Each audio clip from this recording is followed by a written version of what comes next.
Hello, bienvenue à tous et à tous sur cette chaîne. On va parler aujourd'hui de ce qui est en train de se passer sur les cryptos avec notamment le lancement du token Trump qui a eu lieu hier.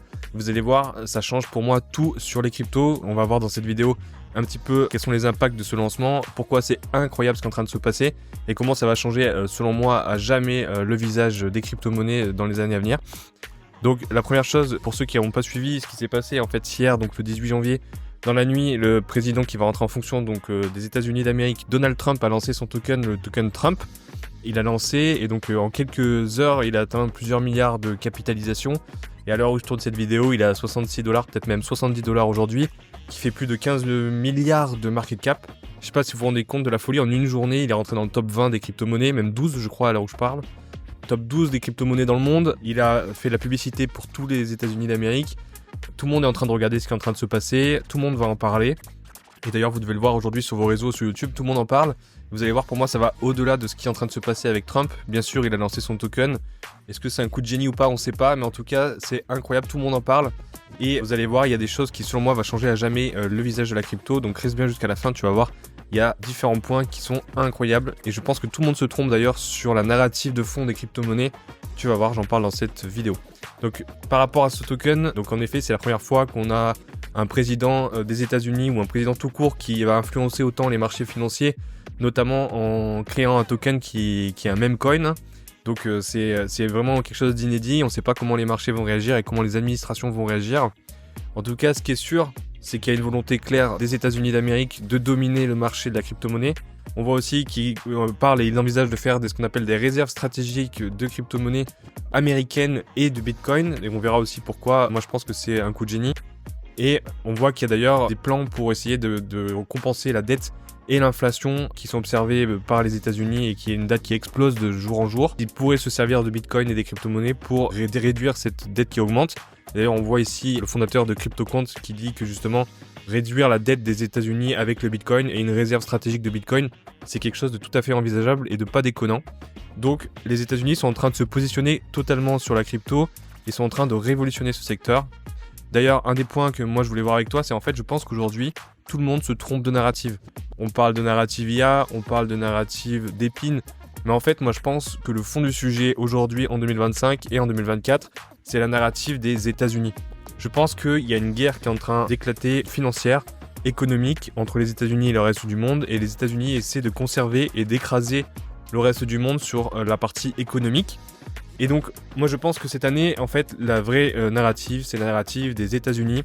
Quand tu vois le premier président de la première puissance mondiale qui devient pro-crypto, tu vois qu'il va sponsoriser toutes les boîtes américaines dans la crypto. Il a même parlé de nominer à la SEC un pro-crypto, même un des conseillers du protocole Reserve Rights. C'est Michael Saylor qui est le PDG de MicroStrategy qui a accumulé énormément de Bitcoin. Donc en fait, je pense que vraiment la vraie narrative cette année, c'est les États-Unis. D'ailleurs, si tu regardes le top 20, en fait, la grande majorité du top 20 des crypto-monnaies, en fait, c'est déjà des projets américains. Tu vois, par exemple, XRP, qui a gagné son procès face à la SEC, est une boîte américaine. Solana, le fondateur, il est ukrainien, mais il est maintenant américain. Tether, qui est une boîte qui est américaine, avec du dollar, donc backé sur du dollar. Dogecoin, on en parlera après comme Bitcoin. Cardano, pareil, un des fondateurs qui est américain. Avalanche, pareil. Le token Trump, vous voyez, la 12e position, là où je fais cette vidéo, c'est un token américain. Chainlink, pareil. Sui, pareil. Stellar, pareil. Hedera, pareil. Donc en fait, on voit que l'écrasante majorité des tokens du top 20 sont américains. Et donc en fait, les États-Unis sont littéralement en train de prendre le contrôle des crypto-monnaies. Et alors pourquoi j'ai entouré Dogecoin et Bitcoin? En fait, c'est des cryptos qui sont totalement décentralisés, et qui n'ont pas de fondateur, mais qui sont puissantes. Et donc en fait, les Américains se positionnent dessus par le biais de l'influence. Donc notamment, on a Bitcoin, tous les fonds ETF qui ont été créés, ils ont été créés principalement aux États-Unis, les plus gros. Tu as Michael Saylor, qui est un des plus gros acheteurs de Bitcoin, qui est américain. Larry Fink, le PDG de BlackRock, est américain. Coinbase, la plateforme la numéro 1 dans le monde qui s'occupe des ETF, c'est Coinbase, donc c'est américain. XRP, c'est américain. Tu vois que toutes les entreprises du top 20, enfin une grande partie des tokens du top 20 sont en fait passés sous égérie américaine et ils sont en train de prendre le contrôle du secteur des crypto-monnaies. Donc moi je pense qu'en fait c'est ça la vraie narrative de ce cycle. Peu importe les projets, en fait je pense que les projets qui ont du potentiel et qui sont américains, c'est ces projets-là qui explosent en ce moment et qui vont exploser je pense en 2025. Pour moi, le tournant de cette stratégie, ça a été la victoire de Ripple, donc XRP, contre la SEC. Donc en fait, ils ont gagné leur procès, ils ont payé une amende très faible et maintenant ils sont reconnus pour leur statut aux États-Unis et donc du coup, ce qui va favoriser l'adoption des institutionnels et des organismes financiers et donc qui va être très positif pour ce projet. Et comme par hasard, ce projet est américain.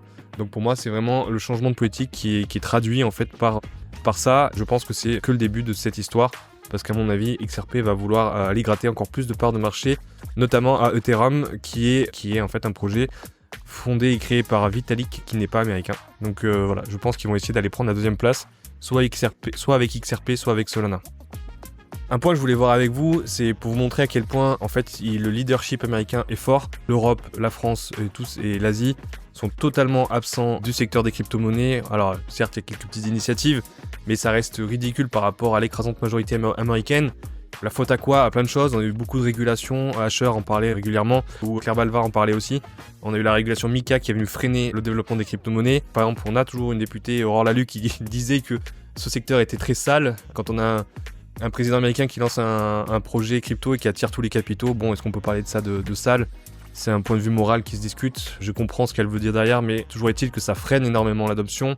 Ça met des bâtons dans les roues au secteur. Et d'ailleurs, on voit que tous les secteurs un peu de rupture technologique qui drive les États-Unis, en fait, ont été abandonnés par les Européens et les Français.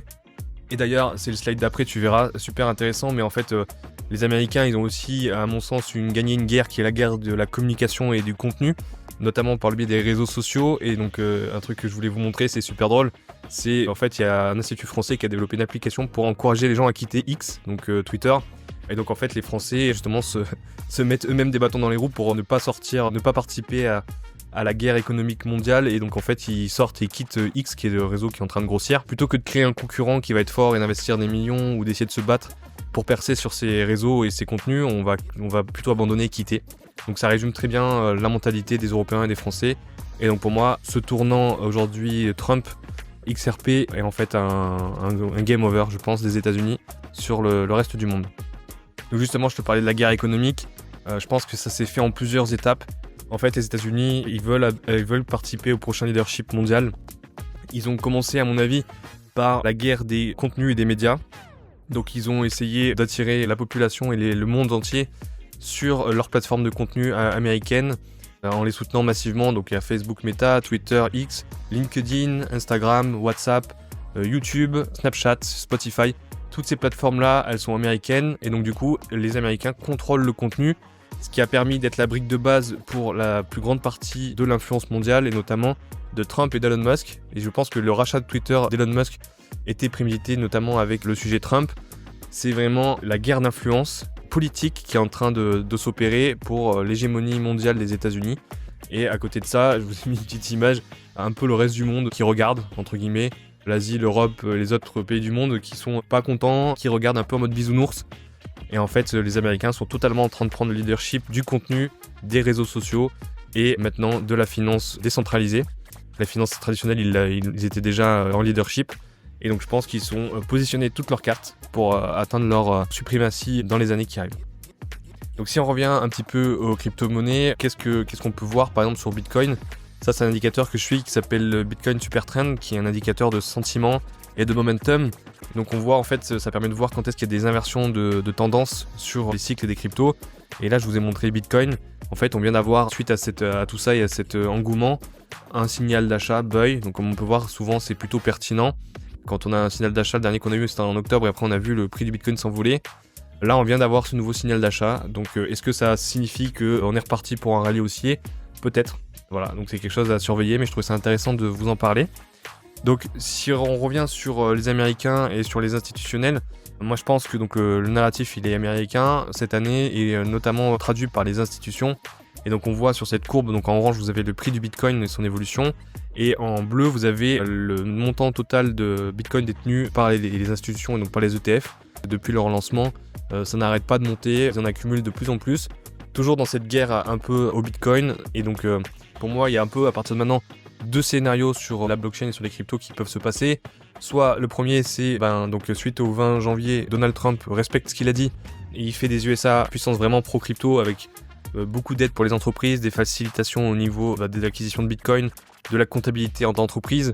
Il fait aussi des réserves stratégiques de Bitcoin ou d'autres cryptos. Il réduit les taxes par exemple sur des cryptos.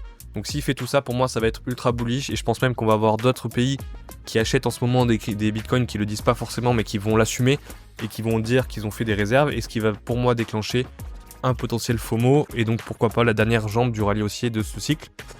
Deuxième cas, qui est un peu plus bearish, c'est à l'arrivée de Donald Trump. Donc il se confronte un peu à la réalité, si je puis dire, et à la réalité des Américains, parce que donc s'ils l'ont élu, c'est pas que pour la finance, c'est pour d'autres sujets aussi. Donc Trump doit mettre un coup de frein à ce qu'il avait prévu. Finalement, la réserve stratégique, elle met du temps à arriver, ou alors elle n'est pas faite tout de suite. Il y a aussi potentiellement des délits initiés qui peuvent se mettre en jeu avec Musk et Trump, là, qu'on a vu, qui a lancé son token. Vous imaginez bien, si Macron fait ça en France, il se fait complètement lapider. Trump l'a fait. Donc on ne sait pas ce qui va se passer, peut-être qu'il va y avoir des attaques contre lui pour délit d'initié ou conflit d'intérêts. Donc ça peut être des facteurs bearish. Donc c'est un peu ces deux scénarios qu'il va falloir surveiller. Voilà, moi je pense que c'est plutôt le premier cas qui va se passer, mais on va bien voir ce que va faire Trump. Et alors justement, moi mon analyse, je pense qu'on arrive dans la dernière phase du cycle, que effectivement demain il peut y avoir un set the news de Trump. Bon, je pense que c'est court terme, à mon avis on est vraiment sur la dernière phase du cycle et que justement le token de Trump va être un accélérateur pour faire rentrer des gens, des nouveaux entrants dans la crypto, et qui va servir de ce qu'on appelle de liquidité de sortie pour la smart money. C'est-à-dire que pour tous les pros qui ont investi beaucoup d'argent, en fait ça va être un moyen pour eux de vendre. Donc moi je pense que c'est plutôt ça qui va se passer. Ça peut être très vite à mon avis, ça peut aller en un mois, ça peut te plier. Donc il va falloir être très prudent. Et moi je pense réduire mon risque, donc c'est-à-dire qu'à partir de maintenant je vais prendre des TP, des profits, je vais bien réduire mon risque et puis je vais voir un peu dans quelle direction ça se passe, parce que ça peut être aussi un top de marché. Donc il y a beaucoup de news bullish, beaucoup de choses. Franchement je vois pas ce qu'on peut faire de plus bullish qu'un président qui lance son shitcoin. Donc faire très attention, je pense qu'il faut vraiment gérer son risque à partir de maintenant, parce que ça peut partir très vite dans les deux sens. Donc moi je vais réduire mon risque de mon côté. D'ailleurs, j'anime dans un groupe WhatsApp un club VIP qui s'appelle Clément Crypto Club VIP, et donc j'aurais fait une lettre justement hier pour leur expliquer un petit peu ma position sur les crypto-monnaies, ce qui selon moi allait se passer dans les années à venir et dans cette année. Donc si tu es intéressé par rejoindre ce club VIP où on parle d'investissement et de tendances macro sur les cryptos, c'est pas un groupe de trading, c'est vraiment un groupe d'investisseurs. Tu peux rejoindre le groupe avec le lien qui est en description. Voilà, si tu as des questions, tu peux rejoindre aussi le groupe gratuit que tu as en description. C'est 2 groupes WhatsApp. J'espère que cette vidéo t'a plu. On va regarder ça avec attention, ce qui va se passer. N'hésite pas à t'abonner et à liker cette vidéo. Moi, ça m'aide beaucoup pour mettre en avant cette chaîne. Je pense que je fais du contenu qui est qualitatif. J'essaie de vous le retransmettre. Et donc voilà, j'espère que ça vous plaît. Et n'hésitez pas à me le dire en me mettant des petits likes. Ça me fait super plaisir. Nous, on se retrouve pour une prochaine vidéo. À très bientôt. Salut, bye bye.